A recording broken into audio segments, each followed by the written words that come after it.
Bonjour. C'est moi Orson Welles. J'aime pas trop les voleurs et les fils de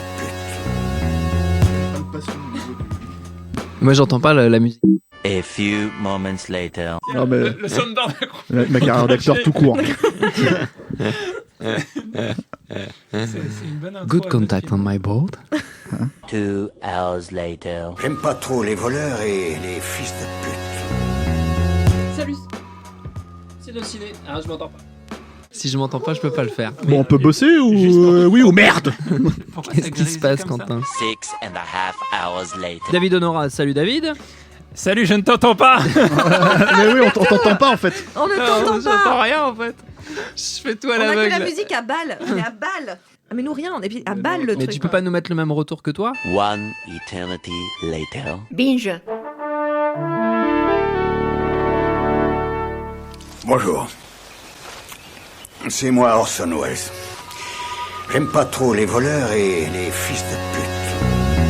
Salut c'est nos ciné, votre rendez-vous avec le cinéma qui tout petit déjà regardait avec attention les étoiles, mi-fasciné, mi-inquiet et se demandait à quoi tout ça pouvait bien ressembler de plus près. Un intérêt décuplé par sa cinéphilie tant il est vrai que le merveilleux monde du 7e art explore depuis bien longtemps déjà l'espace, l'ultime frontière et les cieux infinis. De l'indépassable 2001 à Gravity en passant par Apollo 13 ou bien évidemment Star Wars, la conquête spatiale est un sujet récurrent d'aventures filmiques, qu'elles soient purement fantastiques ou volontairement réalistes, comme c'est le cas par exemple avec First Man, le nouveau film de Damien Chazelle dont on va causer là tout de suite avec un trio d'astronautes de la critique. David Honora, salut David. Salut Thomas. Stéphane Moïsakis, salut Stéphane. Salut Thomas. Et Perrine Kenson, salut Perrine. Salut Thomas. C'est nos ciné, c'est parti.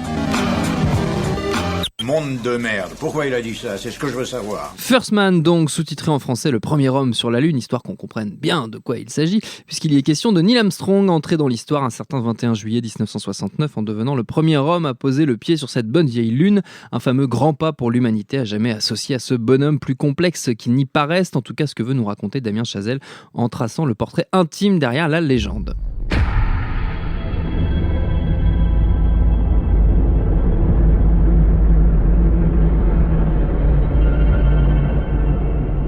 Are you sure? Yeah. Be an adventure. First man to walk on the moon. That'd be something. We've chosen a job so difficult, requiring so many technological developments. We're gonna have to start from scratch. Go with throttle up.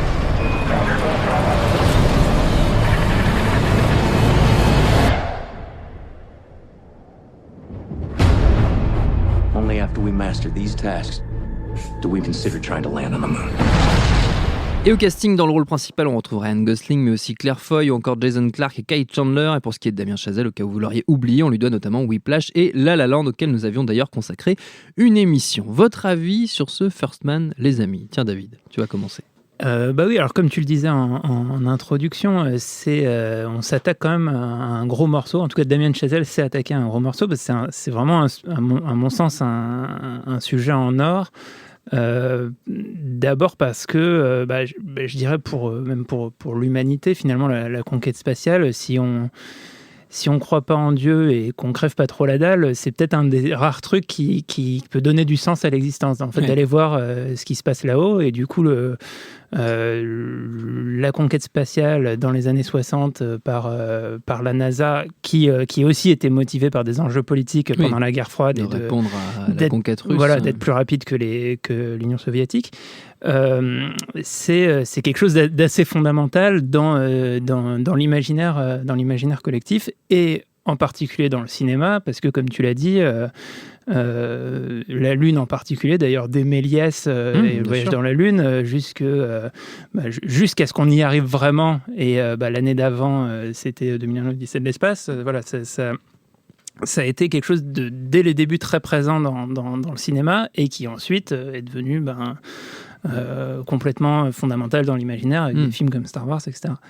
Donc dans ce contexte-là, c'est de base le terrain pour faire un film important. En tout cas, le sujet est très important. Et Damien Chazelle en fait se retrouve avec ce sujet dans la foulée du succès de La La Land, le fait d'avoir reçu l'Oscar du réalisateur. Je crois que le film, au dernier moment, on ne l'a pas eu. On s'est rendu compte qu'il l'a pas eu. En fait, c'était pas lui.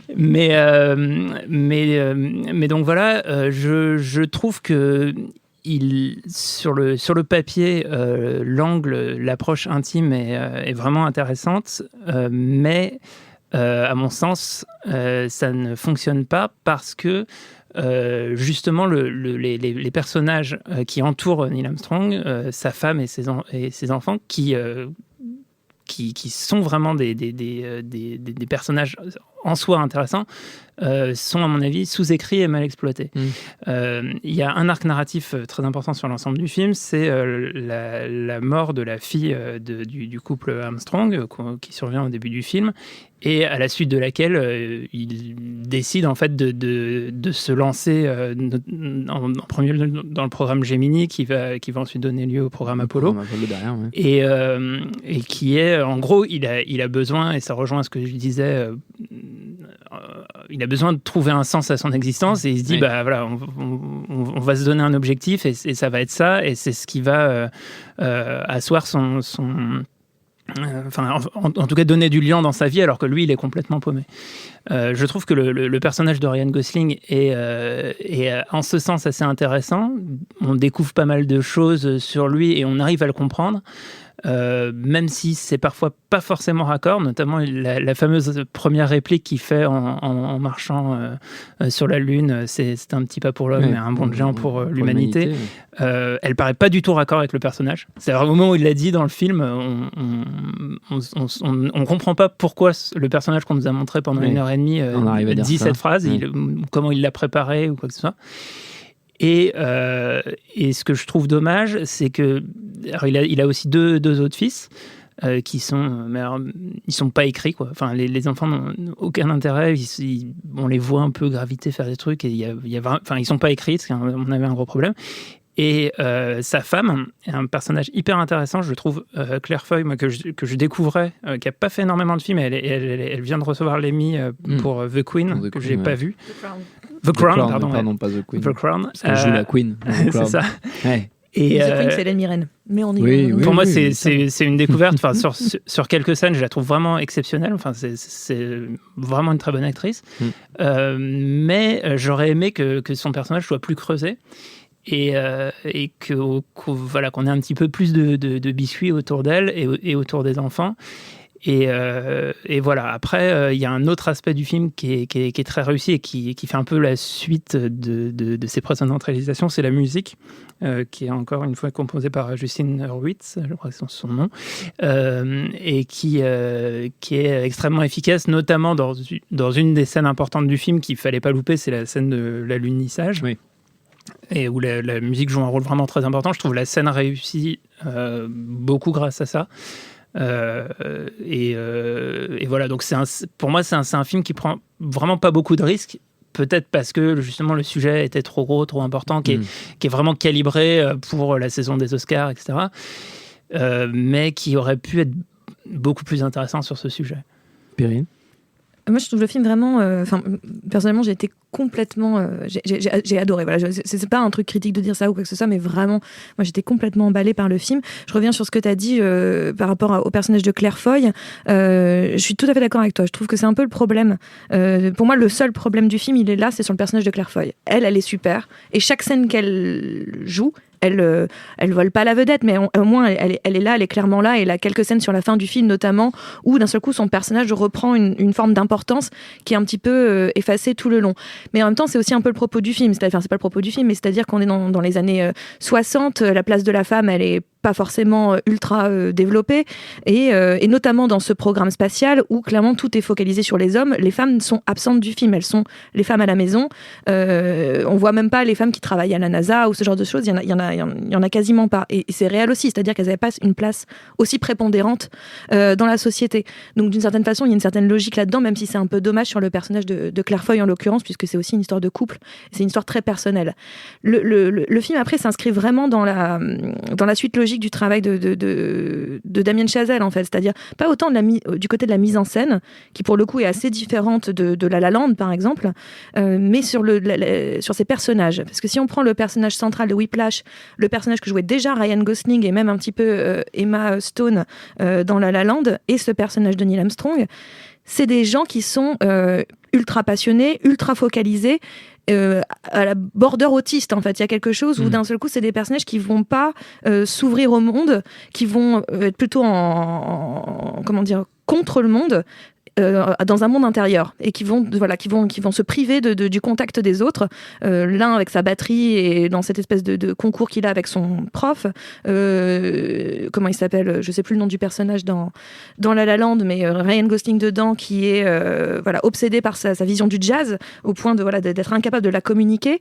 Et là on a ce personnage. Oui. D'ailleurs, si je peux juste ajouter un truc, il y a une scène similaire en fait entre Whiplash et j'y pense maintenant, et First Man, sur la manière dont il sort d'un accident et que en fait on suit le personnage qui vient d'avoir un accident très grave et qui limite effectivement de manière autiste, refermée sur lui-même, un peu défiguré avec le sang, continue à avancer, parce qu'en fait il est plus dans son corps, il est complètement dans son esprit, et c'est ça qui est assez intéressant sur ce personnage, parce qu'il donc en effet le drame de départ, c'est la mort de la petite fille.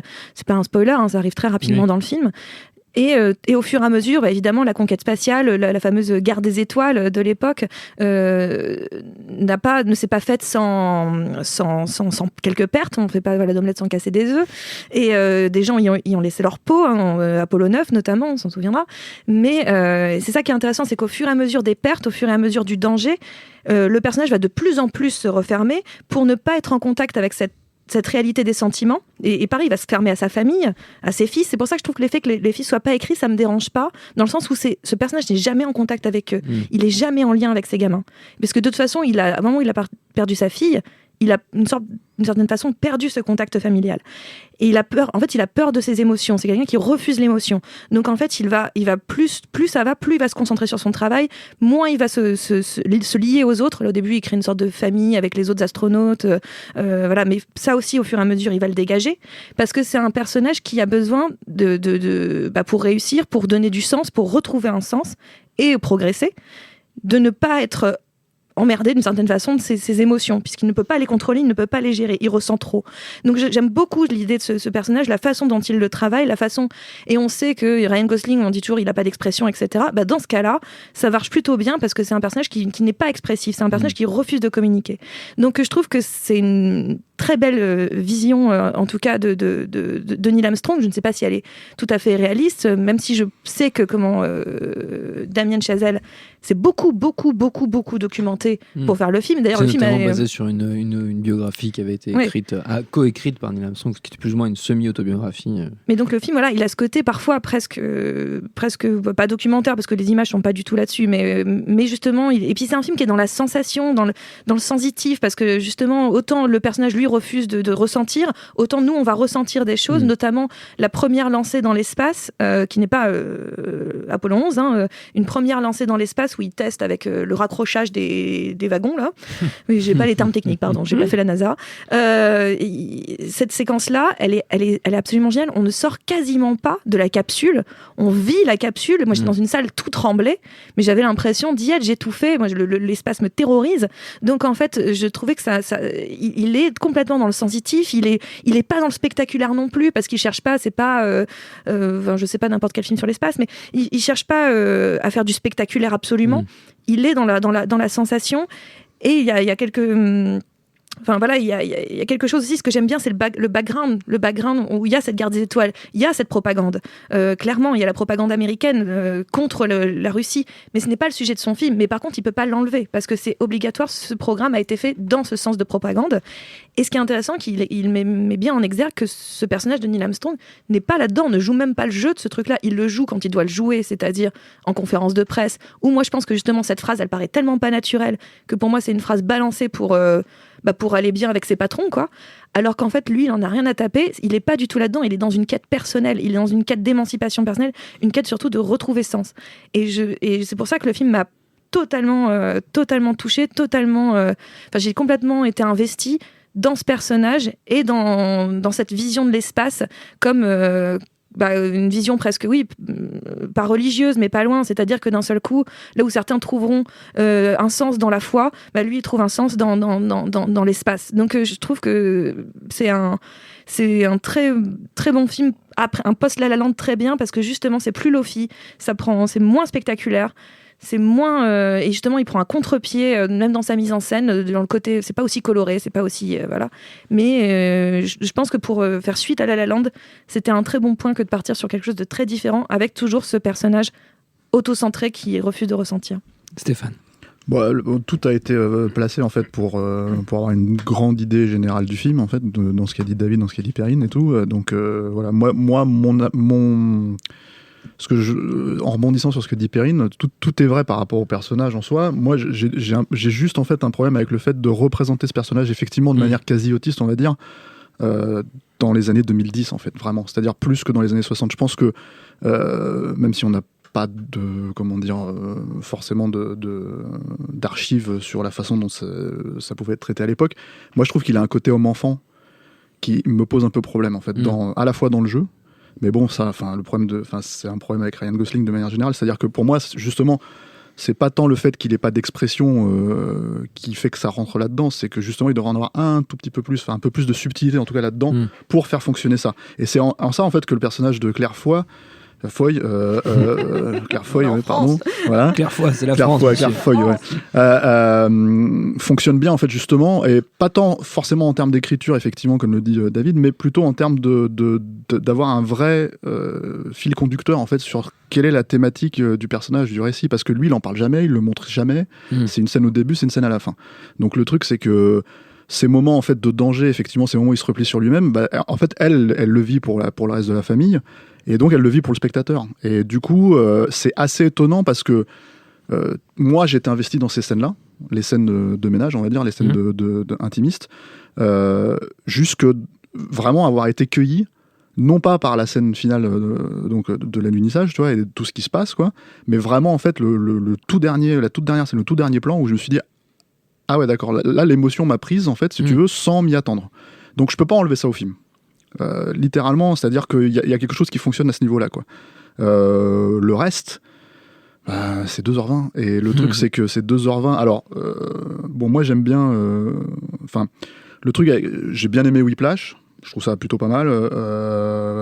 J'aime bien La La Land, ça va. J'ai pas de problème majeur avec le film. C'est juste que j'ai jamais compris pourquoi on surélevait le travail de ce mec-là.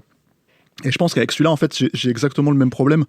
Mais qui pour le coup je commence à plus ou moins cerner ce qui me fait chier moi en fait en tant que spectateur, c'est d'avoir quelqu'un qui est censé représenter plus ou moins le cinéma d'aujourd'hui d'une certaine manière. Il a failli avoir l'Oscar, il a été nommé, etc. Et qui change de style au fur et à mesure. Et alors après ça c'est peut-être personnel, hein. Moi j'ai besoin de réalisateurs qui s'affirment en fait plutôt que qui s'effacent derrière leur sujet. Petite parenthèse, c'était quand même c'est pas son scénario à la base. Je crois que c'est une première si je dis pas de bêtises en fait. Et c'était un film pour Clint Eastwood. Donc, en tout cas, c'est lui qui devait le faire. Vu le classicisme du film, j'ai envie de dire, j'aurais préféré largement avoir un Clint Eastwood sur ce film-là pour faire ressortir de toute façon, mais pour faire ressortir, je pense ce qui aurait fonctionné dans l'émotion.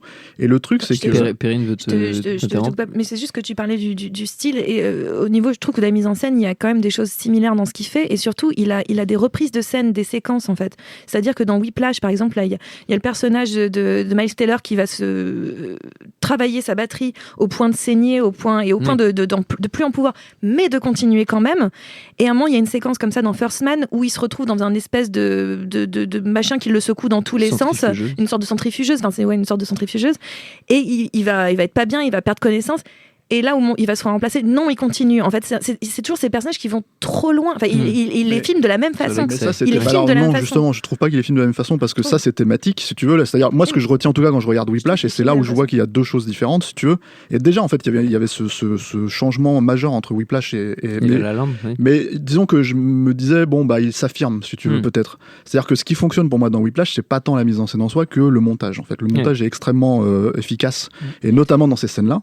dans les scènes dont parle Perrine, en fait, les scènes où le mec se fait mal. Et justement, en fait, là, il me semble que c'est pas du tout monté de la même manière dans First Man, par la force des choses, mais aussi parce que tout simplement, le type, en fait, a abandonné ça déjà avec La La Land entre-temps. C'est-à-dire que La La Land ne fonctionne pas de cette manière-là. La La Land, c'est un film qui, pour moi, à défaut de raconter quelque chose de profond, le raconte, on va dire, de manière assez enlevée, quoi. Et donc, du coup, même s'il emprunte à, tu vois qu'il emprunte à la fin d'Arizona Junior, à la fin de La La Land, même s'il fait des plans séquences qu'il a vus dans les autres comédies musicales, etc., tu peux pas enlever la maestria du truc, ça fonctionne, c'est enlevé, c'est joli, c'est chouette, t'es pris dans le film, quoi. Là, le problème que j'ai avec celui-là, c'est que oui, alors il y a une approche, une volonté réaliste qui est posée, mais en fait, il y a un espèce de concept de mise en scène, et c'est ça qui m'a vraiment surpris de la part de Chazelle, pour le coup, c'est qu'en fait, il l'utilise plus comme un concept en soi que comme un vrai travail de mise en scène. C'est-à-dire, j'entends par là, découper les séquences, monter les séquences, travailler les séquences pour obtenir une émotion. Et ce concept de mise en scène, c'est ça se passe dans les années 60. Donc en fait, il y a un espèce de filtre 16 mm, tu vois, un peu étrange, tu vois. Et du coup, je me suis dit, mais vraiment, en fait. Et comme j'ai ce sentiment, alors encore une fois, oui, tout ce qui a été dit là est totalement valide, y compris avec ma vision du film. Mais comme j'ai ce sentiment, en fait, je veux dire ce qu'a dit David, ce qu'a dit Perrine, mais comme j'ai ce sentiment, en fait, que c'est pas son scénario, donc en fait, à un moment donné, le type s'est dit, bon, comment je me l'approprie, comment je vais faire le truc.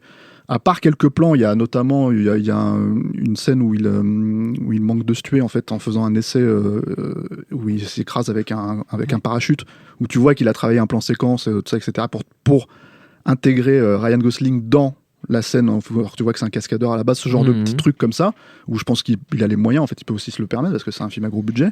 À part ce genre de moment, c'est assez, moi je trouve ça assez plat, en fait, finalement. Et donc voilà, donc pour moi l'émotion, en fait, elle est vraiment traversée par l'idée du personnage de Claire Foy, voilà, qui justement, en fait, moi je trouve ne sert pas, en fait, à rien finalement, alors dans la logique de société de l'époque peut-être, mais dans la logique, en fait, d'unité familiale et d'unité émotionnelle pour le spectateur. Elle est là, effectivement, elle joue très bien. Moi, je la connaissais pas non plus. Apparemment, elle va dans tous les films maintenant, là. Mais le truc, c'est que on va voir de plus en plus, effectivement. Voilà. Et le truc, c'est que elle est surprenante, en fait, de gravité. Là où justement, en fait, je trouve que le Ryan Gosling en manque énormément, y compris dans cet éternel. Parce que moi, quand je regarde Neil Armstrong là dans ce film-là, en fait, je vois le personnage de Drive. C'est-à-dire, et c'est pas une question d'icône physique ou de machin, c'est juste en fait une question de le regard perdu dans le vide et le. Mais ils sont assez proches, hein. Mais justement, le personnage de Drive, pour le coup, c'est un personnage des années 2010, mais bien ancré et bien homme enfant et bien voilà, enfin, tu vois, je veux dire, dans l'air du temps, quoi. Donc le problème, c'est que cette approche de l'air du temps sur ce sujet-là, c'est pas seulement que j'aurais préféré avoir Clint Eastwood sur ce truc-là, c'est que j'aurais préféré avoir quelqu'un qui a connu cette période-là et qui sait comment la traiter aussi. Effectivement, je répète une partie de ce que tu as dit et qui me paraît vraiment important, c'est ce paradoxe, en fait, entre un choix esthétique qui, à mon sens, de manière artificielle, crée une ambiance visuelle années 60 qui n'a pas de sens, c'est-à-dire qu'on peut très bien traiter les années 60 avec un style visuel d'aujourd'hui. Et qui est contrebalancé par une caractérisation du personnage qui est une caractérisation d'aujourd'hui et qui paraît un peu artificielle par rapport à ce qu'était a priori... Et même, j'ai envie de dire, quand je parle de concept de mise en scène, c'est que j'oppose... par exemple, pour moi, et pour le coup, c'est quelqu'un qui a un vrai style à lui, mais même si, encore une fois, je le considère pas comme un réalisateur au sens vraiment formel du terme, c'est qu'il apporte, en fait, le film un peu comme Nolan aurait abordé son film à lui, c'est-à-dire qu'en fait il a un concept de filmage, un concept de lumière, un concept de machin, et tout va passer sous ce prisme-là, et peu importe, en fait, si tu découpes derrière, peu importe si machin, tant que, en fait, t'as ce feeling-là général, et donc en fait t'as un film qui comme chez Nolan, en fait, t'as un peu un espèce de, pour moi, dans ce que j'apprécie au cinéma, un espèce d'encéphalogramme plat où la meilleure séquence, en fait, ça sera la séquence la mieux écrite, finalement, et etc., etc. Et lui laisse un peu plus ressortir les émotions que Nolan, je trouve. Bah oui. Et oui, non mais encore une fois par le personnage de Claire Foy, donc voilà, mais plus que par le personnage de voilà. Mais après, encore une fois, dans tout ça, je comprends la logique du perso, c'est pas le problème, en fait. Le problème, c'est plus effectivement l'idée que on aurait fait ce film dans les années 70 par exemple, et on l'aurait littéralement pas traité comme ça, parce que je pense tout simplement que les gens à l'époque Et ce n'est pas que, par exemple, la place de la femme dans la société, c'est aussi la place de l'homme dans la société, c'est encore un autre débat.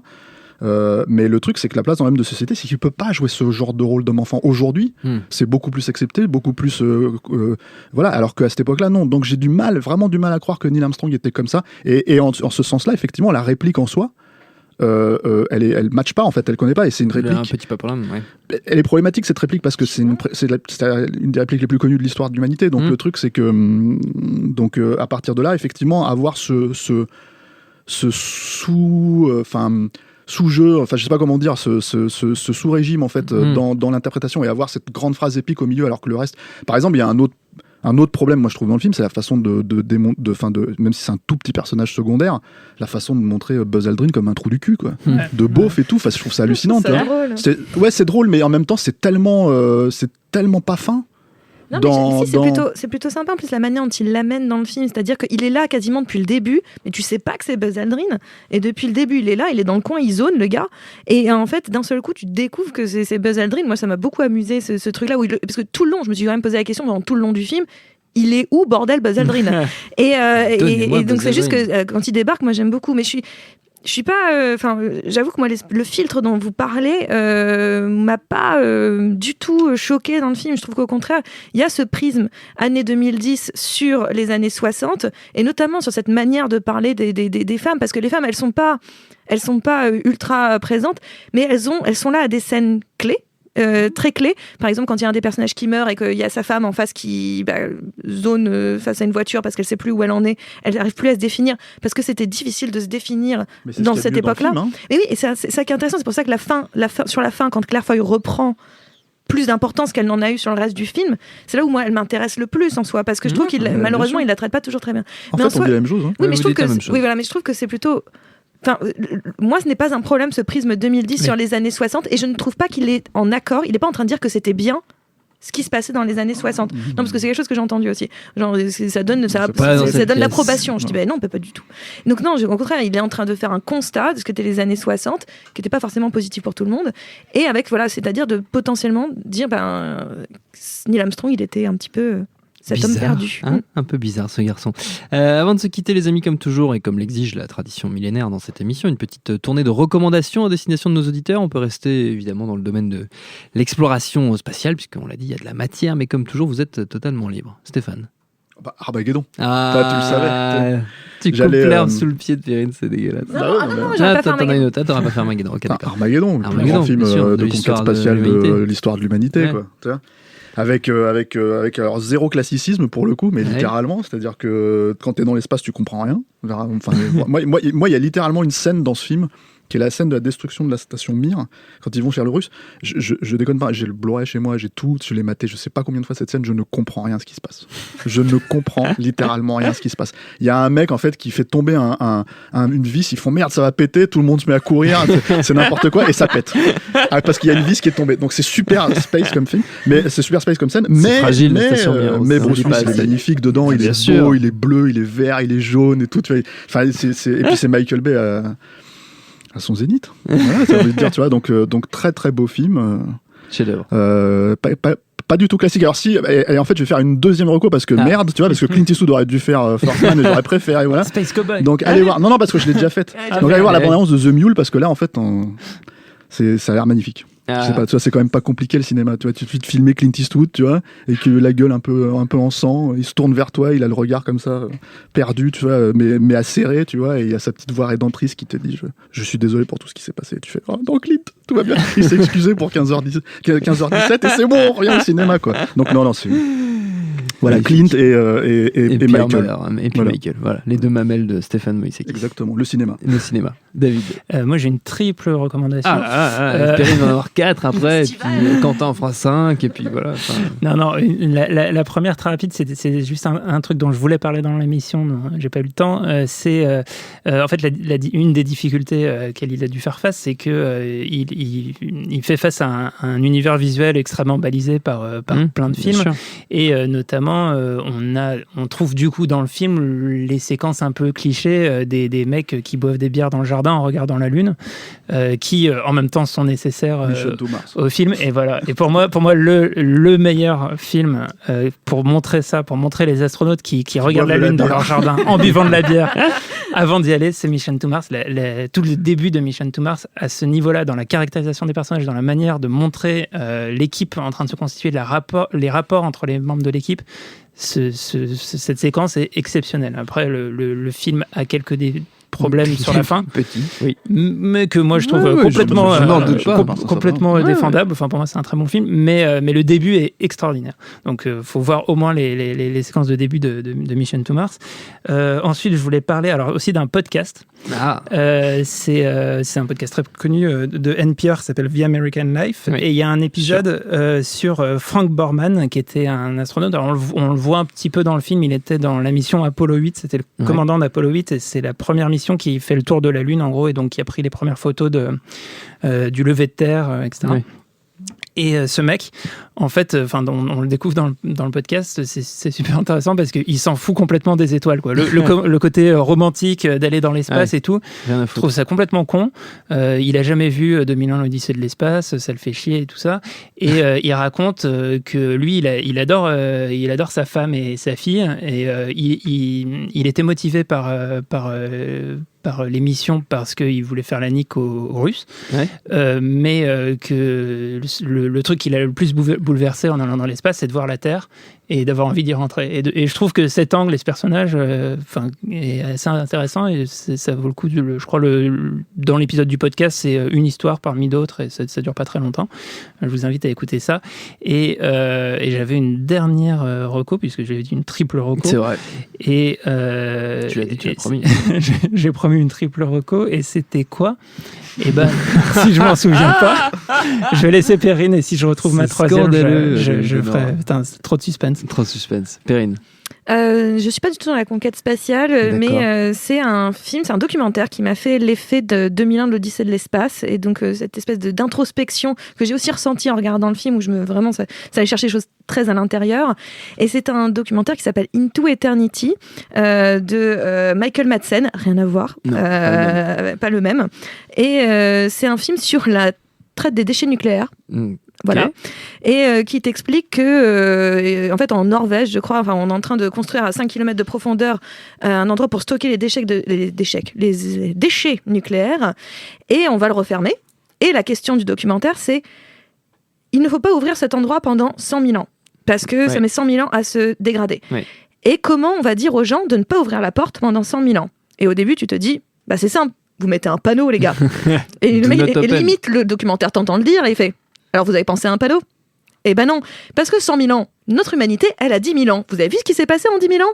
Alors, imaginez x 10. Et là, tu fais « Ah mon Dieu !» Et là, t'as plein de chercheurs avec des diplômes derrière eux qui sont en train de te dire « Je sais pas ». Tu finis recroquevillé en train de chialer et dire « On va tous mourir ». Et c'est à peu près l'image ce que j'ai ressenti. Mais le film a quelque chose de... En plus, la manière dont il est mis en scène, très stylisé, très théâtral, notamment de la part du réalisateur, te met dans une position d'angoisse absolue, comme 2001 l'Odyssée de l'espace. On sent la menace sourde, on sent quelque chose qui monte, et on sent, et ça nous pousse à réfléchir à l'intérieur de nous, d'aller chercher des choses très intérieures. Et c'est pour ça que le film m'a, à plusieurs moments, renvoyé vers ce documentaire, qui, encore une fois, n'a rien à voir, parce que c'est le nucléaire, quoique. Mais voilà, et je vous encourage à le voir, et... avec un peu de glace pour que ça passe, parce que c'est un peu dur, en fait. On n'est pas bien à la fin. Into Eternity. Into Eternity. De Michael Madsen. David, tu as retrouvé ta troisième reco ? J'ai retrouvé. Donc, en fait, c'est une reco avec un point d'interrogation, parce que, en fait, c'est une série dont exactement, une reco. C'est une série dont j'ai pour le moment vu simplement le pilote, qui arrive bientôt sur OCS, s'appelle The First, et c'est avec Sean Penn, et c'est sur la conquête de Mars, en fait. Donc ça se passe dans un futur proche, et en fait une société en collaboration avec la NASA prépare une mission pour envoyer des humains sur Mars. Il se passe dans le pilote un truc. Et j'ai vu le pilote. Je ne vais pas vous dire ce qui se passe, mais bon, vous en doutez, hein, ça se passe pas très bien. Ça se passe mal. Et voilà, c'est un peu intriguant. Et il retrouve Matt Damon qui faisait pousser des patates avec son caca, enfin, c'est l'enfer. Il y aura peut-être quelque chose comme ça. C'était pas trop mal et ça commence, voilà, ça va passer sur OCS courant octobre, c'est très bientôt. Très bien. Donc, The First, hein, on a dit The First. Merci à tous les trois, notre temps est écoulé. Merci à Quentin à la technique, merci à l'antenne Paris pour l'accueil. Rendez-vous sur binge.audio, le site de notre réseau de podcast Binge Audio pour retrouver toutes nos émissions, le programme des prochaines, les dates d'enregistrement en public si vous voulez venir nous voir. Puis en attendant, on vous dit à très vite. Binge.